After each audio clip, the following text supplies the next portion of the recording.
Mais je ne peux même pas dire que je suis désolée, que ce qui m'est arrivé me soit arrivé, parce que d'une certaine façon, dans le mystère de Dieu, il a tout arrangé pour le bien, et ça a fait de moi qui je suis aujourd'hui.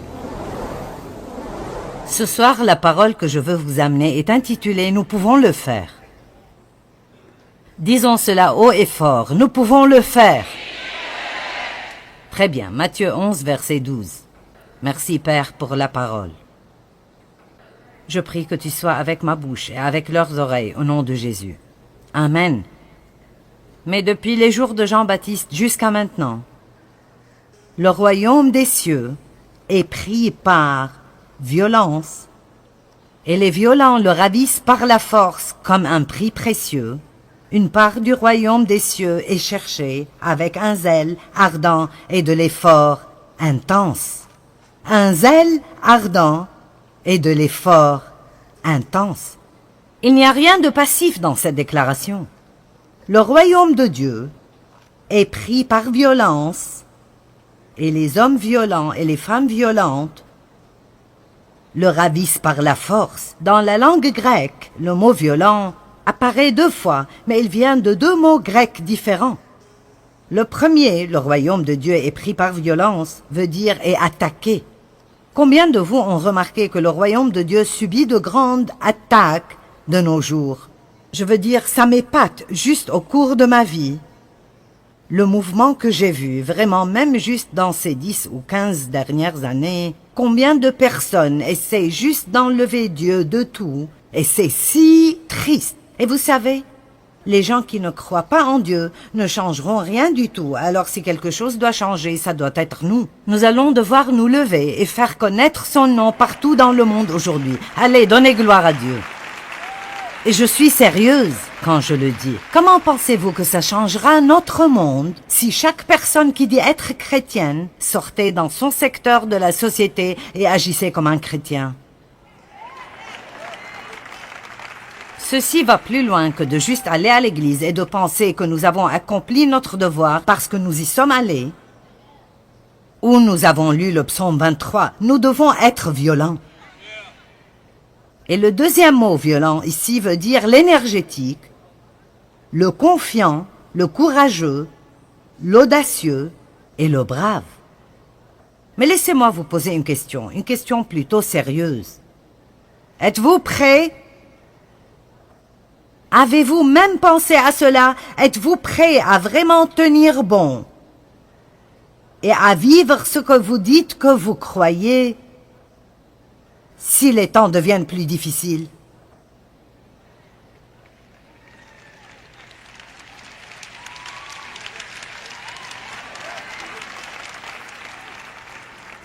Et je sens que Dieu est en train de chuchoter dans mon cœur. Tu dois commencer à préparer les gens. Ce ne sont pas de mauvaises nouvelles et des nouvelles menaçantes. Ce n'est pas « Oh, nous devons tous errer et avoir peur ». Nous n'avons pas besoin d'avoir peur de quoi que ce soit. Parce que la pire chose qui pourrait arriver, ce qui n'est vraiment pas si mal que ça, est que vous mourrez. Et si je lis ma Bible correctement, vivre c'est Christ et mourir un gain. Alors, nous n'avons pas besoin d'avoir peur de mourir. La peur de la mort paralyse les gens, mais la vérité est que la mort n'est pas une mauvaise chose. Ce qui est mauvais est si vous ne mourrez pas en Christ. Mais si vous mourrez en Christ et vous vous accrochez, confiant en lui, jusqu'à ce que vous expiriez, vous êtes dans la victoire où il n'y a plus de peine et plus de tristesse et plus de larmes et plus de pleurs. Nous nous accrochons trop aux choses de cette terre et nous ne pensons pas assez à l'éternité. J'ai eu cette sensation en moi pendant peut-être 6 semaines et je continue de la voir partout où je vais. C'est que les croyants des premiers temps, la chose qui leur a donné tant de courage était qu'ils avaient cette espérance de l'éternité et cette espérance de vivre à jamais. Combien dure l'éternité? Elle est longue et je veux m'assurer que je suis au bon endroit. Amen. C'est bon d'être béni avec des choses, mais nous ne devons pas trop nous attacher à nos choses. Vous savez, le ciel est décrit comme un endroit absolument merveilleux. Des portes faites de perles et toutes sortes de pierres magnifiques, où que vous regardiez, et des rues faites d'or pur et miroitant, et c'est simplement merveilleux. Un homme est mort et il était un homme assez riche. Et il voulait prendre certaines choses au ciel. Et il lui a été dit qu'il ne pouvait pas faire cela. Alors il a dit, « Oh, c'est important pour moi. Pourrais-tu voir si tu peux m'obtenir une permission spéciale ?» Alors, quelqu'un est allé parler aux autorités et a dit, « Cet homme veut amener certaines choses avec lui. Pourrait-il obtenir une permission spéciale pour amener quelques trucs avec lui ?» Alors il a obtenu la permission d'amener une seule valise. Et alors, quand il est arrivé là-bas, Saint-Pierre l'a rencontré et a dit, « Tu ne peux rien amener ici. » Il a dit, « J'ai une permission spéciale. » Il a dit, « Laisse-moi m'assurer. » Alors Saint-Pierre est parti 1 minute, puis est revenu et a dit, « Tu as raison, tu peux amener une valise, mais je dois voir ce qui est dedans avant que tu n'entres. » Alors il l'a ouverte et elle était pleine de lingots d'or. Et Saint-Pierre l'a regardée et a dit, « Pourquoi voudrais-tu amener de quoi paver ?»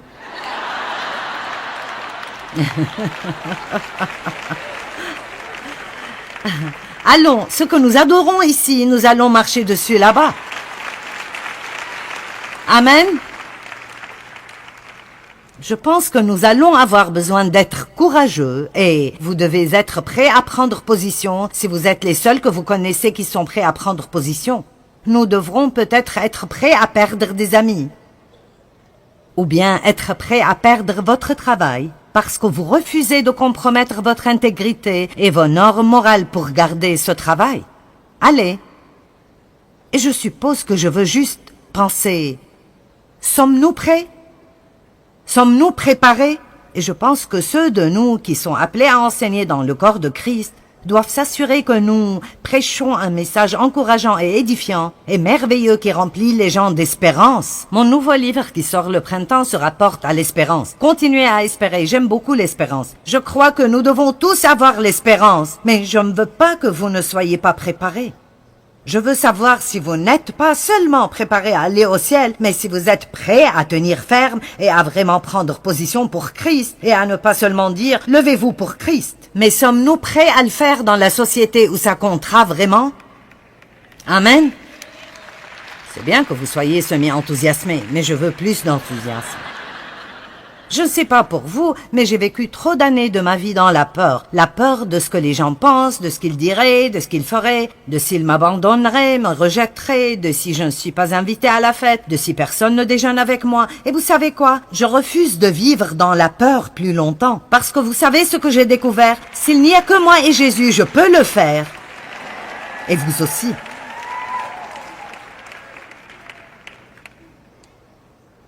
Romains 5, 17 dit que nous allons régner comme rois dans la vie, à travers Jésus. Est-ce que vous régnez sur vos circonstances ou est-ce qu'elles règnent sur vous? Et régner sur elles ne veut pas dire que vous avez ce super pouvoir de faire pfft et tous vos problèmes disparaissent. Régner dans la vie à travers Christ veut dire que quoi qu'il arrive, vous savez toujours qui vous êtes en Christ. Vous croyez toujours qu'il vous aime, vous avez toujours la paix et vous portez toujours du bon fruit et vous aidez d'autres personnes. Amen. Luc 10, 19 est un de mes versets préférés. Regardons-le. Voici, je vous donne l'autorité et le pouvoir de marcher sur les serpents et sur les scorpions. Et je vous ai donné la puissance physique et mentale et le pouvoir sur toute la puissance de l'ennemi, et rien ne vous nuira d'aucune façon. Maintenant, écoutez. Le diable a de la puissance, mais nous avons de la puissance et de l'autorité. Allez, il y a de la puissance, mais nous avons quelque chose qu'il n'a pas. Nous avons l'autorité au nom de Jésus. Et la seule autorité qu'il a dans nos vies est ce que nous lui donnons à travers le manque de foi. Tant que nous croyons la parole de Dieu, quoi que nous voyions, quoi que nous pensions, quoi que nous ressentions, Dieu travaille dans nos vies et nous avons déjà gagné la bataille. Maintenant, c'est très important pour moi que quand vous partez d'ici, j'ai un but. Je veux que vous sortiez de ces portes en croyant que que vous soyez vraiment confiant à l'intérieur, que quoi que vous ayez besoin de faire dans votre vie, quelles que soient les tempêtes inattendues qui viennent, quelles que soient les surprises que vous n'attendez pas, même si vous n'obtenez pas tout ce que vous voulez, vous vivrez avec une attitude toute nouvelle et c'est que je peux faire tout ce que j'ai besoin de faire à travers Christ qui est ma force.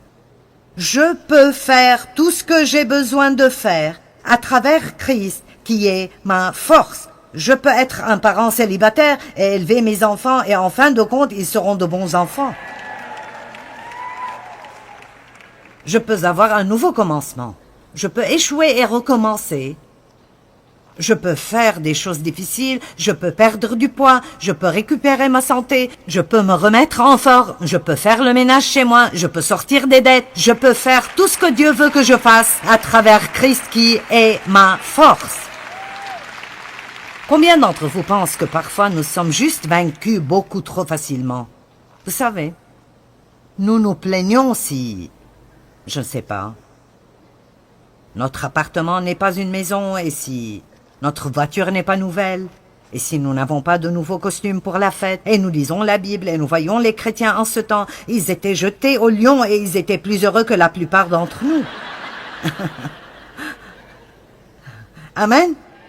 Et vous savez, d'un côté c'est drôle, mais en même temps c'est triste. Nous sommes ici ce soir en train de nous amuser et de parler de combien Dieu est bon, mais il y a des gens dans le monde qui sont en train d'être tués. Maintenant, aujourd'hui, dans ce monde, c'est possible que ce soir, alors que nous sommes là, ils doivent prendre position et dire « Je ne fléchirai pas les genoux, je me tiendrai fermement, je crois en Jésus. » Amen. Et vous ne devez pas avoir peur de cela, parce que tout ce dont nous devons faire, Dieu nous donnera la grâce de le faire. J'ai entendu une histoire une fois à propos de deux hommes qui allaient être brûlés au bûcher le jour suivant. Et l'un d'eux était un vieil homme qui était très proche de Dieu. C'est étonnant combien la peur disparaît dans votre vie, plus vous avez de l'expérience avec Dieu. Et l'autre était un croyant plus jeune. Et ils aimaient Dieu, mais cet homme plus âgé avait beaucoup d'expérience avec la fidélité de Dieu. Quand vous êtes plus jeune, souvent dans la foi, vous voulez tout ressentir pour le croire. Mais plus vous vieillissez, plus vous avez de l'expérience avec Dieu, plus vous réalisez que croire vient en premier et toutes les autres sensations viennent après. Amen. Peut-être que je ferais mieux de le redire. Quand nous sommes plus jeunes en le Seigneur, nous dépendons plus des sensations. Mais le moment vient dans notre marche avec Dieu où il ne nous laissera plus avoir cette relation basée sur les sensations. Et parfois vous vous demandez, pourquoi est-ce que je ne ressens plus Dieu? Où est Dieu? Qu'est-ce que c'est que ça? Eh bien, c'est le moment de grandir et de croire ce que la parole dit, que nous le ressentions ou pas. Et alors, plus vous grandissez en Dieu, plus vous réalisez que croire vient toujours en premier, et puis tout le reste vient après cela. Qu'il te soit donné d'après la mesure de ta foi, dit la parole de Dieu. Et alors, c'est très important pour nous de comprendre que Dieu est fidèle.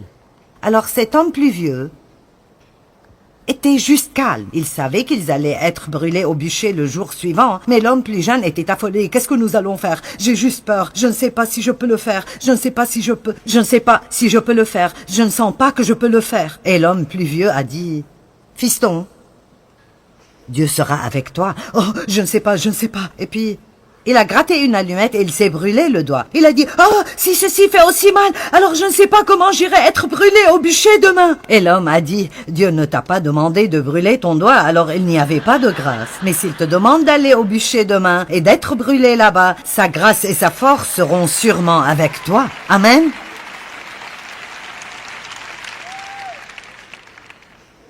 Ne vivons pas dans la peur. La Bible dit que dans les derniers jours, les cœurs des hommes succomberont à la peur. Mais prenons une décision. Je ne laisserai pas la peur être le facteur qui règne dans ma vie. Amen. Maintenant, nous allons voir une photo d'une femme qui est devenue très célèbre. Son nom était Rosie et on l'appelait Rosie la riveteuse. Pouvons-nous projeter cette image? Et je ne suis pas Rosie, mais ça vient. La voici. Maintenant. Vous savez, c'est une image emblématique. Tout le monde la reconnaît. Elle est de la Seconde Guerre mondiale. Et elle dit vraiment quelque chose sans rien dire. C'est comme « Oui, nous pouvons le faire ». Alors, j'ai commencé à m'entraîner quand j'avais à peu près 62 ou 63 ans. C'est un peu tard dans la vie pour commencer, mais j'ai fait faire cela et je l'ai mis sur le mur où je m'exerce.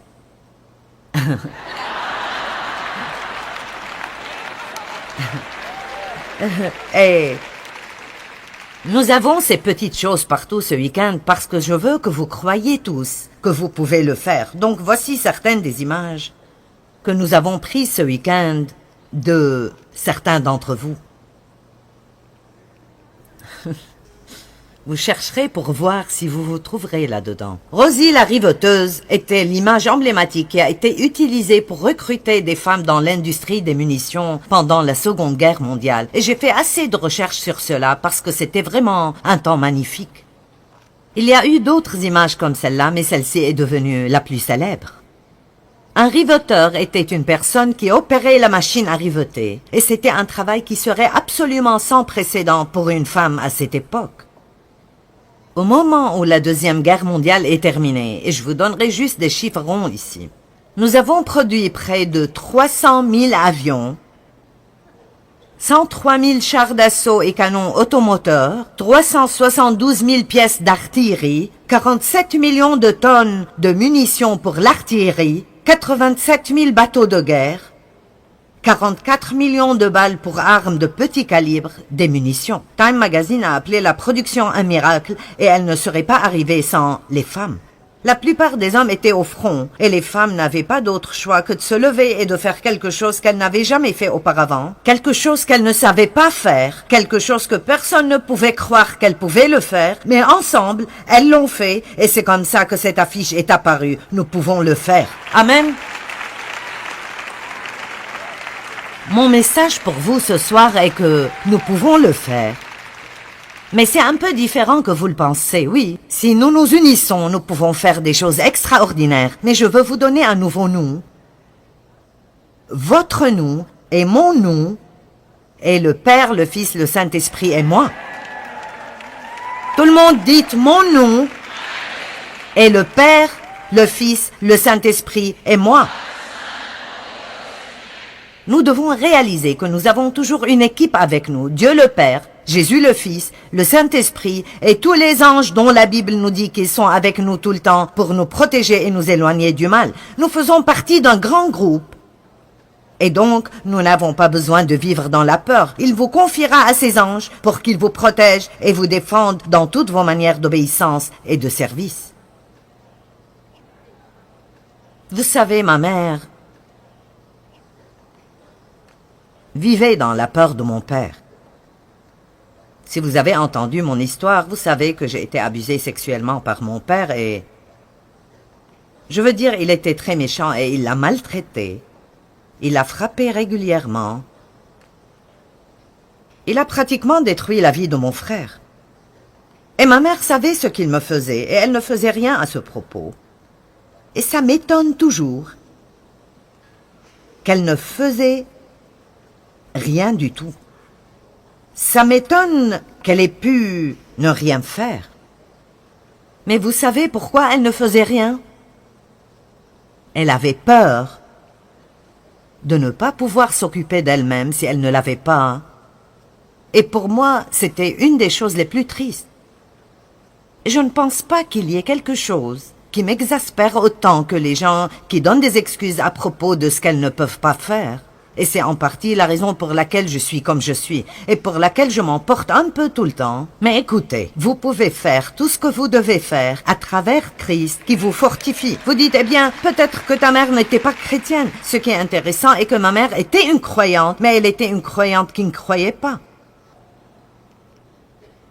Et je pense que nous avons des millions de personnes comme ça. Elles s'assoient à l'église, elles croient que Jésus est mort pour leurs péchés, Mais ils ne croient pas vraiment qu'ils sont en Christ et ils ne croient pas vraiment qu'ils sont plus que conquérants, que la puissance du Saint-Esprit est avec eux et alors ils ne font rien et ils laissent le diable et les gens leur marcher dessus quand ils devraient se lever et dire « Dieu, je veux que tu me diriges et que tu me guides et je ferai ce que tu veux que je fasse. Je me moque de combien ça coûtera. »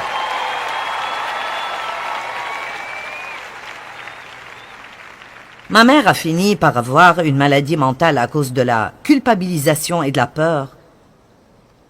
Et elle est allée au ciel avec Jésus l'année passée, mais elle a vraiment eu une vie misérable. Une vie terriblement misérable.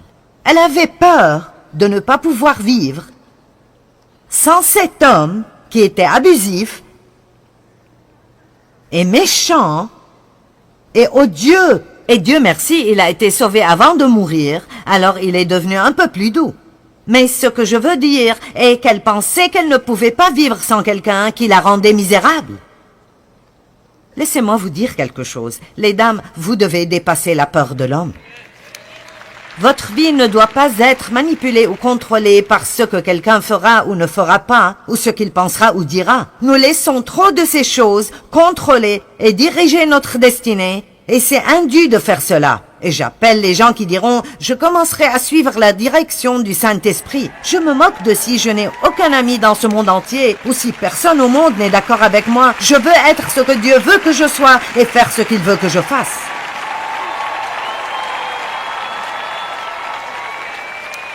Il y a des gens qui auraient probablement aimé venir à cette conférence, mais ils ne sont pas venus à cause de ce que certains... J'essaie de trouver un mot qui ne serait pas grossier, mais je ne peux pas. Certains de leurs amis, plutôt gandés, difficiles et religieux, pourraient penser. Ils me regardaient en cachette à la télé, mais ils n'aimeraient pas être attrapés avec nous. Allez, nous ne pouvons pas nous faufiler dans la victoire. Si nous voulons vraiment avoir la victoire, alors nous devons nous lever et agir comme si nous croyons vraiment que Jésus est vivant et être déterminés d'avoir la vie qu'il veut que nous ayons. Nous pouvons le faire. Nous pouvons faire tout ce que nous avons besoin de faire. Ces femmes dans la Deuxième Guerre mondiale, c'était en temps de guerre. Puis-je vous dire quelque chose? Nous sommes en temps de guerre. Nous sommes en guerre maintenant. Nous sommes en guerre contre le diable. Nous avons la guerre contre nos pensées. Nous avons la guerre contre nos émotions. Il y a la guerre contre nos enfants. Il y a la guerre contre le concept et l'idée en entier de Dieu comme créateur. Partout où vous regardez, il y a la guerre contre tout ce qui est bon et moral et droit. Et une fois de plus, ce ne sont pas les non-croyants qui changeront la situation, ce doit être nous. La vérité est que chacun d'entre nous devrait sortir, chacun dans notre petite partie de la société, et d'être ce que nous déclarons être, et d'agir comme si nous croyons ce que nous disons que nous croyons. Je ne demande à personne d'aller faire une émeute, je vous demande juste de sortir et d'agir comme un chrétien. Nous n'avons pas à nous excuser pour le fait de croire en Dieu. Nous ne devons pas être odieux à ce propos et marcher au bureau chaque jour en priant, en marmonnant et en ayant une attitude religieuse et orgueilleuse, mais nous devons être audacieux dans notre foi. Amen. On est en guerre. Les armes de notre guerre ne sont pas charnelles, mais elles sont puissantes pour la destruction des forteresses. Nous sommes dans une guerre morale aujourd'hui. Laissez-moi vous poser une question. Où sont les Daniel, les Shadrach, les Meshach et les Abednego? Où sont les Esther et les Ruth et les gens comme ça? Où sont les Joseph qui iraient en prison plutôt que de compromettre leur moralité? Daniel qui est allé dans la fosse aux lions plutôt que de se prosterner devant un roi méchant, Shadrach, Meshach et Abednego, qui sont allés dans la fournaise de feu, et ils ne sentaient même pas comme de la fumée. Vous voyez, nous avons peur de passer par des choses, mais la vérité est que les choses par lesquelles nous passons nous rendent plus forts.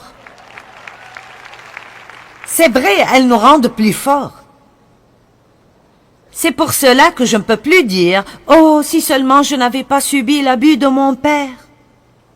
Et ça paraît fou pour quelqu'un qui n'a peut-être pas encore eu cette expérience avec Dieu, mais quand j'ai commencé, si seulement je n'avais pas été abusée, eh bien, si j'avais juste eu de meilleurs parents, alors j'aurais pu faire quelque chose. Et j'ai finalement été fatiguée de faire cela, et j'ai regardé la parole de Dieu, et j'ai découvert que je pouvais avoir une bonne vie quand même. Mais même alors, pendant des années, c'était comme, eh bien, si seulement je n'avais pas subi d'abus. Vous savez, s'il n'y avait juste pas ce point difficile là dans ma vie, et un jour je disais à quelqu'un, si seulement je n'avais pas subi d'abus, et c'était presque comme si je ne pouvais plus le dire. Ce n'était plus juste du tout. Et j'ai arrêté et j'ai pensé, tu sais quoi? Ça paraît fou, je sais, mais je ne peux même pas dire que je suis désolée, que ce qui m'est arrivé me soit arrivé, parce que d'une certaine façon, dans le mystère de Dieu, il a tout arrangé pour le bien, et ça a fait de moi qui je suis aujourd'hui. Dieu fait concourir toutes choses au bien. Cette chose n'était pas bonne, elle ne venait pas de Dieu, mais il l'a faite concourir avec les autres choses. Et maintenant, je dis ce que Satan a utilisé pour le mal, Dieu l'a utilisé pour le bien. Et je veux vous dire que la même chose est vraie dans vos vies. Ce que Satan vous a pris, il devra vous le rendre cette fois. La chose qu'il vous a faite, vous allez vous retourner et faire du bien à cause d'elle. Amen. Nous pouvons le faire.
Bao